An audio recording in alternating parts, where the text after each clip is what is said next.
पत्नी जी क्या कर रही हो? श्रीमद् भगवत गीता पढ़ रही हूँ ताकि हमारे बच्चे को अच्छे संस्कार मिल सके। अरे वाह, ये तो बहुत अच्छी बात है।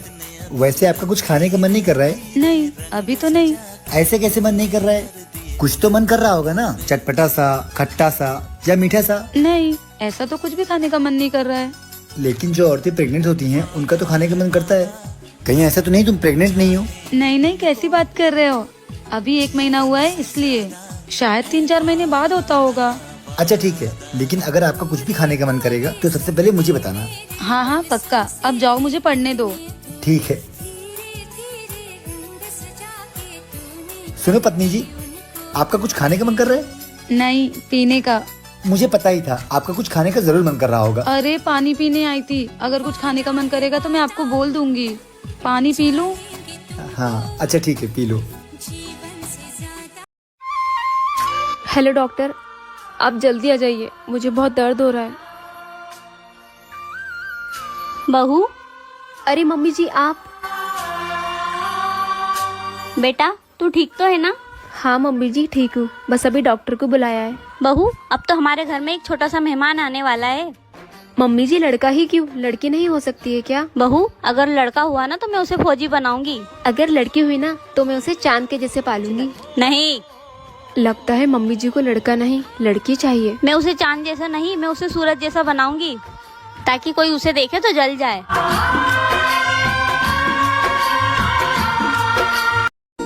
कोमल, मुबारक हो। मैंने सुना तुझे जुड़वा बच्चे हुए हैं, एक लड़का और एक लड़की। क्या हुआ, कहीं जा रही है क्या? हाँ, बेटी को अनाथ आश्रम छोड़ने। 2 बच्चे नहीं संभलते मुझसे। पर कोमल, बेटी तो लक्ष्मी का रूप होती है, तू इसे अनाथ आश्रम में कैसे छोड़ सकती है? अगर तुझे इतनी दया आ रही है तो ले, तू ही पाल ले इसे। क्यों, अब क्या हो गया तुझे? हाँ ला, आज से ही मेरी बेटी होगी। अरे कोमल तू आना, बैठ। अरे नहीं अन्नू, मैं तो बस तुझसे मिलने आई थी। और सुना, क्या बताओ यार, मैं परेशान हो गई हूँ। मेरा बेटा पूरे दिन आवारा लड़कों के साथ घूमता रहता है। मेरी छोड़, तू बता, तूने अपनी बेटी की शादी की या नहीं? नहीं यार, मुझे उसकी शादी की तो कोई टेंशन ही नहीं है। एक से एक और अच्छे घर के रिश्ते आ रहे हैं उसके लिए। मेरी बेटी अफसर जो बन गई है। अफसर बन गई है? हाँ कोमल, मुझे बहुत गर्व है मेरी बेटी पर। वो मेरी बेटी है, मैं उसे लेने आई हूँ। माँ, बेटा मैं तुम्हारी माँ हूँ, मैं तुम्हें यहाँ लेने आई हूँ। नहीं, मैं आपके लिए उस दिन ही मर गई थी जिस दिन आपने मुझे अनाथ आश्रम छोड़ने के बारे में सोचा था। मेरी माँ सिर्फ ये है, समझी आप? क्या बेटी ने अपनी माँ के साथ? सुनिए ना, मैंने आपके अकाउंट से 1.5 लाख रुपया निकाला। किस लिए इतने सारे पैसे निकाले मेरे अकाउंट से? आपका प्रमोशन हुआ ना, तो माँ को। अरे तुम पागल हो गई हो क्या? मुझसे बिना पूछे इतने सारे पैसे खर्चा कर दिए? क्या जरूरत है तुम्हें इसे लाने के लिए? पैसे के पेड़ पे उगते हैं? अरे भाई, मैं मेहनत करता हूँ अपनी जरूरतों के लिए, ना कि तुम्हारे शौक पूरा करने के लिए। ये मैंने अपने लिए नहीं लिया है, ये तो मैं आपके माँ के लिए ली थी। वो मम्मी कह रही थी कि उनको लक्ष्मी हार पहनना था। अगर मुझे अपने शौक पूरे करने होते ना तो मैं आपके कम पैसों में भी चोरी छुपके कर सकती हूँ, लेकिन मैंने ऐसा कभी किया नहीं। लेकिन आज मुझे दुख हो रहा है कि आप मेरे बारे में ऐसा सोचते हैं। मुझे ऐसा लगता है कि आपकी कामयाबी में सबसे बड़ा हाथ आपकी माँ का है। उन्होंने आपको जन्म दिया, पाल पोस कर बड़ा किया और हमेशा उनका आशीर्वाद आपके साथ रहता है। इसलिए आपकी तरफ से उनको छोटा सा तोहफा देना चाहा। शायद आपको फर्क नहीं पड़ता कि आपका प्रमोशन हुआ है, लेकिन हमारे लिए ये कोई बड़ी खुशी से कम नहीं है। अगर रिश्तों में भरोसा और अंडरस्टैंडिंग ना होना तो वो रिश्ता खोखला होता है। वीडियो लाइक और चैनल सब्सक्राइब जरूर करें। भाभी जी देवर जी। आज मेरे कॉलेज से कुछ फ्रेंड आ रहे हैं आपको देखने के लिए। अच्छा, हाँ भाभी, और कुछ अच्छा सा खाना बना देना उनके लिए। क्या बनाऊं देवर जी? जो आप बना दीजिए वही खिला दूंगा। पर देवर जी बनाओ क्या, आप बता दोगे? एक काम करिए भाभी, आप काजू पनीर बना दीजिए। काजू पनीर? पर देवर जी मुझे काजू पनीर बनाने नहीं आता। अरे भाभी सिंपल है, आप YouTube पे सर्च कर लीजिए और कुछ मैं बता दूंगा। अच्छा देवर जी। और हाँ भाभी, मेरे दोस्तों को पापड़ बहुत पसंद है तो थोड़ा तल देना। ठीक है देवर जी। और वैसे आज भाभी आप बहुत खूबसूरत लग रही हो। थैंक यू देवर जी। अच्छा ठीक है, मैं जाता हूँ मार्केट से सामान लेके आता हूँ। ठीक है देवर जी। देवर जी, जी भाभी। वो काजू भी लेके आइएगा। ठीक है भाभी। ठीक है देवर जी। आपकी शादी कौन से ईयर्स में हुई, कमेंट करके जरूर बताइए। ये ले बहू, दूध पी ले। थैंक यू माँ जी, मेरे इतना ख्याल रखने के लिए। अरे क्यों ना रखूं मैं, क्या तू मुझे पोता जो देने वाली है। माँ जी, अगर पोती हुई तो? अरे पोती कैसे हो सकती है, पोता ही होगा। और अगर पोता नहीं हुआ तो देख लेना तेरा क्या होगा। माँ, मैं अपने फ्रेंड के घर जा रही हूँ। ठीक है बेटा। और सुनो ना, आज मुझे आने में देर हो जाएगी। नहीं बेटा, लड़कियों का देर रात तक बाहर रहना सेफ नहीं होता है। जल्दी आ जाना घर। ठीक है। माँ जी, आप कह रहे हो कि लड़कियां घर के बाहर सेफ नहीं है, लेकिन जैसी आपकी सोच है माँ जी, वैसे तो लड़कियां कोख में भी सुरक्षित नहीं है। मुझे माफ कर देना बेटा, मैं पोते की चाह में अंधी हो गई थी। मैं ये भूल गई थी कि पोता या पोती देना हमारे हाथ में नहीं है, वो तो भगवान के हाथ में है। मुझे माफ कर देना बेटा। क्या मैंने अपनी सास को सही सीख दी? माँ जी, हाँ बहू। आप तो ये पर्स लेकर जाना ही भूल गई। अरे हाँ, ये तो भूल गई, ला दे। ये लीजिए। माँ, अब कहाँ जा रही है? बेटा मुझे लेट हो रहा है, तू बहू से ही पूछ लेना। भाभी, माँ कहाँ जा रही है? वो दीदी, माँ अपने लिए लड़का देखने गई है। भाभी, आप लोग मुझे इस घर से इतना जल्दी निकलना चाहते हो? जल्दी हम लोग नहीं छोटी, जल्दी तुम ही निकलना चाहती हो। भाभी, ऐसे कोई बात नहीं है, मैं किसी और लड़के से प्यार करती हूँ। अरे छोटी, जिस लड़के से तुम प्यार करती हो ना, माँ जी उसी लड़के से तुम्हारा रिश्ता तय करने गई है। सच में भाभी? हाँ छोटी। लोग सच कहते हैं, भाभी बड़ी बहन जैसी होती है, बिना कहे दिल की बात समझ जाती है। छोटी, वो भाभी ही कैसी जो अपने ननद की दिल की बात ना समझ सके।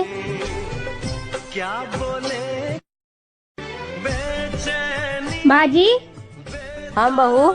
आप तो ये पर्स लेकर जाना ही भूल गई। अरे हाँ, ये तो भूल गई, ला दे। ये लीजिए। माँ, अब कहाँ जा रही है? बेटा मुझे लेट हो रहा है, तू बहू से ही पूछ लेना। भाभी, माँ कहाँ जा रही है? वो दीदी, माँ अपने लिए लड़का देखने गई है। भाभी, आप लोग मुझे इस घर से इतना जल्दी निकलना चाहते हो? जल्दी हम लोग नहीं छोटी, जल्दी तुम ही निकलना चाहती हो। भाभी, ऐसे कोई बात नहीं है, मैं किसी और लड़के से प्यार करती हूँ। अरे छोटी, जिस लड़के से तुम प्यार करती हो ना, माँ जी उसी लड़के से तुम्हारा रिश्ता तय करने गई है। सच में भाभी? हाँ छोटी। लोग सच कहते हैं, भाभी बड़ी बहन जैसी होती है, बिना कहे दिल की बात समझ जाती है। छोटी, वो भाभी ही कैसी जो अपने ननद की दिल की बात ना समझ सके। क्या बोले कोरे कोरे सपने मेरे बरसों से थे कितने अधूरे धीरे धीरे। अरे दीदी, वो पनीर का। सॉरी दीदी, लगता है मैं गलत टाइम पे आ गई। नहीं नहीं, कोई बात नहीं। बताओ ना क्या हुआ। दीदी एक बात पूछूं, आप बुरा तो नहीं मानोगी ना? इसमें बुरा मानने वाली क्या बात है, पूछो। दीदी, आप लोग की शादी को 5-6 साल तो हो ही गया होगा, लेकिन अभी भी आप लोग के बीच इतना प्यार और रोमांस कैसे है? जब पति पत्नी का एक दूसरे से प्यार बराबर का होता है ना, तब प्यार और रोमांस कभी खत्म नहीं होता। और ये तो है ही बहुत रोमांटिक। हाँ, वैसे जेठानी जी आपकी इस उम्र में भी मजे ही मजे हैं। धत, बहुत मजाक करती हो। अरे दीदी, आपसे मजाक नहीं करूँगी तो किससे करूँगी? अब अपनी खड़ूस सास से मजाक तो कर नहीं सकती हो। और मेरे नकचड़े पति, उनसे तो बात करने में ही डर लगता है, बात बात पे मुंह फुला लेते हैं। बातों बातों में तो तुम भूल गई होगी कि किस काम के लिए आई थी। अरे नहीं नहीं दीदी, मैं भूली नहीं हूँ। मैं आपसे ये पूछने आई थी कि पनीर का मसाला कहाँ रखा है? मैंने फ्रिज में डाल दिया था। ठीक है दीदी। क्या यार मम्मी, आप भी कहने की बात कर रही हो। मेरे ससुराल वाले तो इतने गरीब हैं कि इनके घर पे ठीक से राशन भी नहीं रहता है। सुबह पाव किलो दाल आया है, तब तो जाके खाना बना है। दीक्षा, मुझे भूख लगी है, खाना निकाल दो। 1 मिनट मम्मी जी, आप चलिए मैं आती हूँ। अरे क्या बताऊँ मम्मी आपको, कल जेठ जी ने जेठानी जी को थप्पड़ मारा। और तो और मम्मी, सुबह ये बुढ़ा बुढ़िया को चिल्ला रहा था। क्या बोलूं मम्मी, इनके ड्रामे कभी खत्म ही नहीं होते। दीक्षा, हाँ बोलिए। तुम इस घर की सारी बातें अपनी माँ को क्यों बताने लगती हो? अगर मैं अपनी माँ को नहीं बताऊंगी तो किसको बताऊंगी? अगर बतानी है तो अच्छी बातें बताओ ना। जब तक ये ससुराल की बुराई मायके में करती रहोगी ना, तो इस परिवार को कभी नहीं अपना पाओगी, और फिर तुम्हारी मम्मी को लगेगा कि तुम यहाँ खुशी नहीं हो। और मुझे लगता है इस घर की कुछ बातें तुम्हें अपनी मम्मी से नहीं बतानी चाहिए। जी, मैं आज के बाद ये गलती दोबारा नहीं करूंगी। क्या अपने ससुराल की बुराई मायके में करना सही है या गलत, कमेंट बॉक्स में जरूर बताइएगा। दीदी, आज मैं थोड़ा घर जल्दी चला जाऊंगा। क्यों? क्योंकि घर पे बुआ जी आई हैं। ठीक है। ठीक है दीदी। दीदी, सारा काम हो गया, अब मैं जा रहा हूँ। ठीक है। सुनो, ये मैं तुम्हारी मम्मी के लिए साड़ी लेके आई थी, उनको दे देना। नहीं दीदी, ये साड़ी मैं नहीं लेके जा सकता। क्यों? क्योंकि बुआ जी को नहीं पता ना कि मैं दूसरे के घर में काम करता हूँ। अगर उनको पता चलेगा तो गांव में जाएंगी, सारे लोगों को बताएंगी, सारे रिश्तेदारों को बताएंगी कि मैं दूसरों के घर में काम करता हूँ। सोचिए ना हमारी कितनी बेइज्जती होगी। इसलिए हम दीदी मैं नहीं लेके जा सकता। राकेश, एक बात बोलूं? बहुत पहले मैं भी दूसरे के घर में काम करती थी, बहुत मेहनत की, तब जाके आज यहाँ हूँ। और काम कोई छोटा बड़ा नहीं होता है, इंसान की सोच छोटी बड़ी होती है। धन्यवाद दीदी, आपने तो मेरी आंखें ही खोल दी। मैं लेके जाऊंगा और सबको बताऊंगा कि मैं क्या काम करता हूँ। सही कहा ना मैंने। सुनिए ना जी, वो मेरे छोटे भाई का एक्सीडेंट हो गया है। मम्मी ने 50,000 रुपए अर्जेंट में मांगा है। तो मैं क्या करूँ उसमें? कह रही थी कि भाई की तबीयत थोड़ा क्रिटिकल है। तुम्हें पता तो है मेरे पास पैसे नहीं है। आप सेविंग से निकाल के दे दीजिए। तुम पागल हो गई हो, जाओ यहाँ से।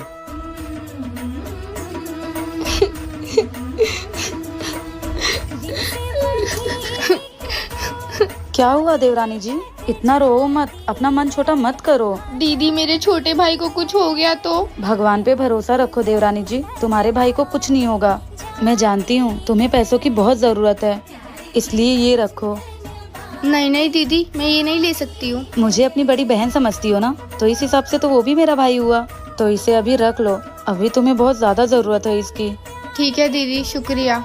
और देवरानी जी, पैसे तो हर बार कमाया जा सकता है, पर इंसान एक बार चला गया तो वो कभी वापस नहीं आता। तुम फिक्र। माँ जी, मेरी जॉब की छुट्टी खत्म हो गई है, तो क्या मैं कल से ऑफिस ज्वाइन कर लूँ? ये क्या कह रही हो बहू? अभी तुम्हारी शादी को 1 हफ्ता भी नहीं हुआ है और तुम जॉब पे जाने की बात कर रही हो? नहीं नहीं, अपने बॉस से कह के 4 महीने की और छुट्टी ले लो। लेकिन माँ जी, शादी से पहले तो आप लोगों ने कहा था ना कि मैं शादी के बाद भी जॉब कर सकती हूँ। हाँ, तो शादी के पहले की बात अलग थी, अब बात अलग है। माँ जी, ऐसा मत बोलिए, ये जॉब मेरा सपना है और इसके लिए मैंने बहुत मेहनत की है। तो क्या हो गया, मेहनत किया है तो? मैं इस घर के लिए कुछ करना चाहती हूँ। नहीं नहीं, इस घर को तुम्हारी कमाई की कोई जरूरत नहीं है। भगवान की दया से इस घर में सब कुछ है। और तुम नौकरी करने चली जाओगी तो घर का सारा काम कौन करेगा? अगर बात काम करने की है तो उसके लिए हम लोग काम वाली बाई लगवा सकते हैं ना। नहीं नहीं भाई, इस घर में कोई काम वाली नहीं आएगी। हम पहले किया करते थे काम और अब तुम करोगी घर का सारा काम। माँ जी, मैं क्या? बस, अब इससे ज्यादा जुबान लड़ाने की जरूरत नहीं है हमसे। और अगर जुबान ही लड़ाना है तो जाके अपने पति से बात करो।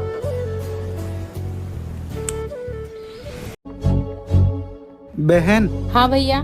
मैं तुमसे एक बात करना चाहता था। तू जब से ससुराल से आई है ना, उदास उदास बैठी रहती है। क्या हुआ, कुछ हुआ है क्या? नहीं भैया, कुछ नहीं। नहीं, मुझे लगता है तुझे कुछ हुआ है। देख, अगर कुछ हुआ है तो मुझे बता, डर मत, मैं तुम्हारा भाई हूँ। ओ भैया। देख, अगर तुझे डर लग रहा है ना कि मैं किसी को बता दूंगा, बहन तो ऐसा मत सोच, मैं किसी को भी नहीं बताऊंगा। दरअसल बात ऐसी है कि इन्होंने मुझे मारा था और गुस्से में मैं यहाँ चली आई। क्या करूं भैया, आज इन्होंने मुझे मारा है, कल का कुछ भी कर सकते हैं। इनकी आदत पड़ जाएगी, तो बस मैं गुस्से में ही आ गई। देख बहन, तू एक काम कर, चल मैं लेके चलता हूँ तुमको, और जीजा को भी समझाऊंगा। आओ देवरानी जी, बैठो। जी दीदी, बोलिए। ये बताओ, तुम किसके कहने पे ये घूंघट लेके घूमती रहती हो पूरे घर पे? दीदी, वो माँ जी ने कहा है। अरे माँ जी का छोड़ो, वो तो बुढ़िया हो गई हैं, पता नहीं कब टपक जाएं। लेकिन तुमको रहना किसके साथ है? मेरे साथ ना। तो फिर किसकी बात मानोगी? मेरी ना। तो सबसे पहले तो तुम ये इरिटेटिंग घूंघट हटाओ। अब आज के बाद जैसा मैं बोलूंगी बिल्कुल वैसा ही करोगी, समझी? ठीक है दीदी। और आज के बाद दोबारा घूंघट नहीं करोगी, समझ में आई बात? अपने माँ बाप की कसम खाओ कि दोबारा घूंघट नहीं करोगी। दीदी, मैं मम्मी पापा की कसम खा के बोलती कि आज के बाद मैं घूंघट नहीं करूंगी। और आज से मेरी हर बात मानोगी, और ये बात किसी को पता नहीं चलनी चाहिए, ठीक है? ठीक है, अब जाओ।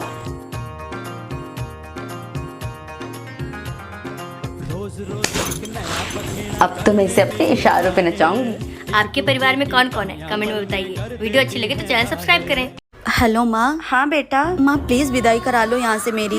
कोई बात है क्या? मैं यहाँ रह के थक गई हूँ, क्या बताऊँ आपको। ना इनके घर में एसी है ना कूलर है, सारा दिन गर्मी में रहना पड़ता है। यहाँ तक कि रोज रोज गर्मी में खाना भी बनाना पड़ता है। अब मैं ये सब और नहीं झेल सकती माँ। तो बात करवा अपनी सास से। ठीक है, मैं अभी बात करवाती हूँ। माँ जी। हाँ बहू, मम्मी बात करेंगी आपसे। हेलो। हाँ समधन जी, प्रणाम प्रणाम। मेरी बेटी की विदाई कर दीजिए, उसे वहाँ पे सुकून नहीं है। आप लोग गर्मी में उससे खाना बनवाते हैं। ऐसी सास होने से अच्छा है कि मेरी बेटी बिना सास के ही रहे। समधन जी, एक का तरीका है बात करने का और विदाई मांगने का।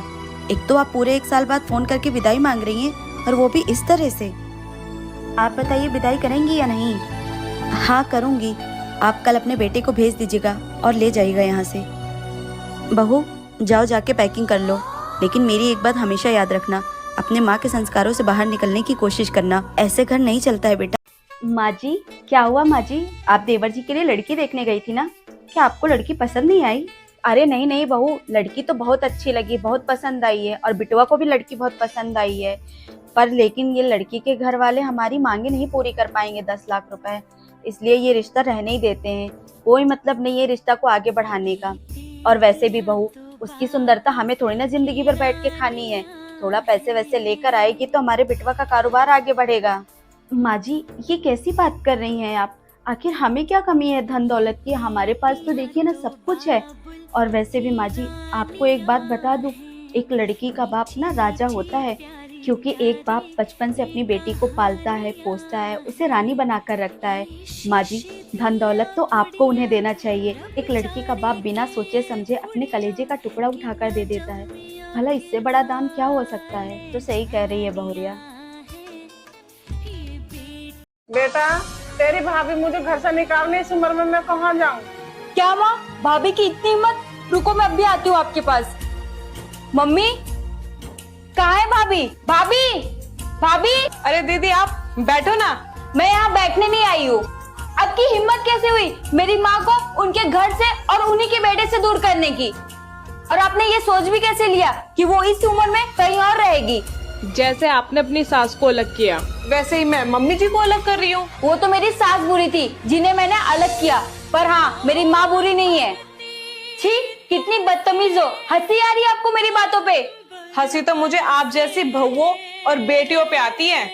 अपनी सास से अलग रहने वाली बहू भी अक्सर मायके में आके कहती है वो तो मेरी सास बुरी थी इसलिए मैं अलग हो गई, बस मेरी माँ अच्छी है, वो तो भाभी को सेवा करनी नहीं आती। बेटा तेरी भाभी ने मुझे घर से नहीं निकाला है। मतलब